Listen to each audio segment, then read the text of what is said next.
ਬੰਦ ਮੂੰਹ ਸੜੀ ਹੋ ਗਈ ਹੈ ਤੇ ਹਰ ਜਗ੍ਹਾ ਤੇ ਮੂੰਹ ਸੜੀ ਦਾ ਮਸਲਾ ਹੁੰਦਾ ਹੈ, ਬੜੇ ਲੋਕ ਪੁੱਛਦੇ ਨੇ, ਲੇਕਿਨ ਮੂੰਹ ਸੜੀ 90% ਜਦੋਂ ਆਈਏ ਤੇ ਉਹਦਾ ਹੱਲ ਆਪਰੇਸ਼ਨ ਹੀ ਹੁੰਦਾ।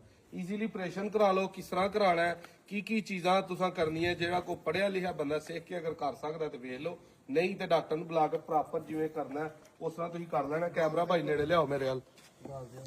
ਇਹ ਦੋਸਤੋ ਆਪਰੇਸ਼ਨ ਥਾਣੇ ਬਿਲਕੁਲ ਬੰਦ ਹੋ ਗਿਆ। ਬੰਦੇ ਫਾਈਬਰੋਸਿਸ ਹੋਈ ਹੈ ਇੱਥੇ ਨਾ। ਠੀਕ ਹੈ, ਗਿਲਟੀ ਜੀ ਬਣ ਗਈ, ਗਿਲਟੀ ਅੰਦਰ ਬਣੀ ਹੈ। ਸਮਝ ਲਓ ਕਿ ਜਿਸ ਤਰ੍ਹਾਂ ਤੁਸੀਂ ਤੇ ਆਮ ਪਿੰਡਾਂ 'ਚ ਮੇਂਢਕੀ ਕਹਿੰਦੇ ਹੋ, ਮੇਂਢਕੀ ਬਣ ਗਈ ਹੈ ਫਾਈਬਰੋਸਿਸ ਹੈ। ਸਖਤ ਜਿੰਨਾ ਮਰਜ਼ੀ ਜ਼ੋਰ ਲਾਈਏ ਧਾਰ ਨਹੀਂ ਆਉਂਦੀ। ਅੱਗੇ ਹੀ ਜ਼ੋਰ ਲਗਾ ਕੇ ਨਾ ਤੇ ਥਣ ਜ਼ਖਮੀ ਫਟ ਗਿਆ, ਥਣ ਫਟ ਗਿਆ। ਇਹਦਾ ਇੱਕ ਛੋਟਾ ਜਿਹਾ ਆਪਰੇਸ਼ਨ ਹੁੰਦਾ। ਇਹ ਦੋਸਤੋ ਸਾਡੀ ਵੀ ਬੇਵਕੂਫੀ ਸਮਝੋ, ਇਹਨੂੰ ਅਸੀਂ ਲੇਟ ਕੀਤਾ। ਜਿੰਨੀ ਜਲਦੀ ਆਪਰੇਸ਼ਨ ਕਰ ਲੋਗੇ ਨਾ ਉਨੀ ਜਲਦੀ ਥਣ ਭੱਜ ਜਾਏਗਾ। ਆਪਰੇਸ਼ਨ ਦੀ ਡਾਕਟਰ ਸਾਹਿਬ ਅੱਜ ਤੁਸੀਂ ਸਾਨੂੰ ਪੂਰੀ ਜਿਹੜਾ ਨਾ ਉਹ ਪ੍ਰੀਕਿਉਰਸ ਵੀ ਦੱਸਿਆ ਕਿ ਆਪਰੇਸ਼ਨ ਕਰਕੇ ਤੇ ਥਣ ਬਚਾਣਾ ਕਿ ਇੰਜ, ਉਹ ਵੀ ਤੁਹਾਨੂੰ ਦੱਸਣਾ ਕਿ ਥਣ ਕਿਸ ਤਰ੍ਹਾਂ ਬਚਾਣਾ। ਅਗਰ ਲੇਟ ਤੁਸੀਂ ਆਪਰੇਸ਼ਨ ਕਰਾਉਂਦੇ ਹੋ ਨਾ ਤਾਂ ਉਹਨਾਂ ਥਣ ਦੇ ਅੰਦਰੋਂ ਦੁੱਧ ਘਟ ਜਾਏਗਾ, ਹੋਰ ਮਸਲੇ ਥਣ ਦੇ ਨਾਲ ਕਾਫੀ ਆਉਣਗੇ। ਇਹ ਹੁਣ ਤੁਸੀਂ ਕਿਹੜਾ ਟੀਕਾ ਲਾਇਆ ਵਾਲਾ? ਇਹ ਅਸੀਂ ਇਹਨੂੰ ਲੋਕਲ ਸੁਣ ਕੀਤਾ ਹੈ ਨਾ, ਤੇ ਹੁਣ ਅਸੀਂ ਸਰਜੀਕਲ ਬਲੇਡ ਲੈਣਾ, ਉਹਦੇ ਨਾਲ ਇਹ ਲਿਗਨੋ ਸੀਮ ਹੈ। ਕਿੰਨਾ ਲੱਗ ਗਿਆ ਲਿਗਨੋ ਕਿਨੇ ਨੂੰ? ਇਹ ਬਸ ਕੋਈ 1.5 cc ਲਾਈਦਾ। 1.5 cc ਥਣ ਦੇ ਵਿੱਚ ਤੁਸੀਂ ਲਾਤਾ। ਇਹਨੂੰ ਸੁਣ ਕਰ ਲਿਆ। ਹੁਣ ਅਸੀਂ ਬਲੇਡ ਨਾਲ ਜਿਹੜਾ ਅੰਦਰ ਫਾਈਬਰੋਸਿਸ ਸਾਨੂੰ ਰਿਮੂਵ ਕਰ ਦੇਣਾ। ਠੀਕ ਹੈ, ਤੁਹਾਡੇ ਸਾਹਮਣੇ ਬਿਹਤਰੀਨ ਸੋਹਣੀ ਤੇ ਚੰਗੀ ਆ ਗਿਆ ਜੀ ਡਾਕਟਰ ਸਾਹਿਬ ਦੇ ਕੋਲ। ਧਾਰ ਹੈ ਜੀ, ਬਿਹਤਰੀਨ ਧਾਰ ਤੁਹਾਡੇ ਸਾਹਮਣੇ। ਅੱਗੇ ਬੜਾ ਜ਼ੋਰ ਲਾਉਂਦੇ ਵੀ ਅਸੀਂ ਨਹੀਂ ਆ ਰਹੀ ਧਾਰ, ਹੁਣ ਅਸੀਂ ਇਹ ਕਰਨ ਲੱਗੇ ਹਾਂ ਤੁਹਾਡੇ ਸਾਹਮਣੇ ਹੀ ਹੈ।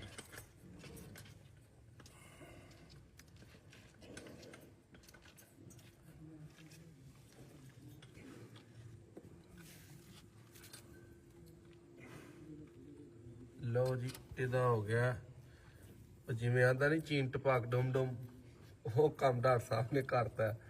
ਦੁੱਧ ਸਾਹਿਬ ਆ ਗਏ ਨੇ ਬਾਹਰ।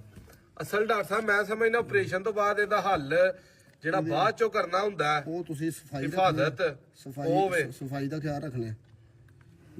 ਤੇ ਮੱਝ ਦੀ ਚੁਆਈ ਤੋਂ ਬਾਅਦ ਨਾ ਕਮ ਸੇ ਕਮ ਵੀ ਅੱਧਾ ਪੌਣਾ ਘੰਟਾ ਮੱਝ ਨਾ ਜ਼ਮੀਨ ਤੇ ਨਾ ਬੈਠੇ।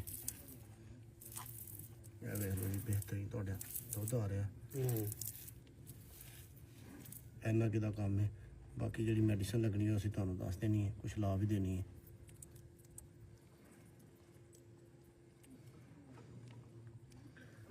ਡਾਕਟਰ ਸਾਹਿਬ ਅੰਦਰੋਂ ਤਜਰਬੇ ਨਾਲ ਹੀ ਉਹ ਹਾਂਜੀ ਕੰਮ ਹੋ ਰਿਹਾ, ਬਿਲਕੁਲ ਐਕਸਪੀਰੀਅੰਸ ਬੇਸ ਤੇ। ਹਾਂਜੀ, ਥਣ ਬੁਲਾ ਲੈ ਚੋਇਆ ਅੱਗੇ ਕਿ ਮੱਝ ਨਹੀਂ ਪਸਮੀ? ਨਹੀਂ ਤੋਇਆ ਥਣ ਥੋੜਾ ਘਟ ਗਿਆ ਦਾ ਨਾ ਦੁੱਧ। ਥਣ ਦੇ ਬਹੁਤਾ ਜ਼ੋਰ ਲਾ ਇਹ ਹੋ ਜਾਏਗਾ ਪੂਰਾ ਅੰਜ ਇਨਸ਼ਾਅੱਲਾ।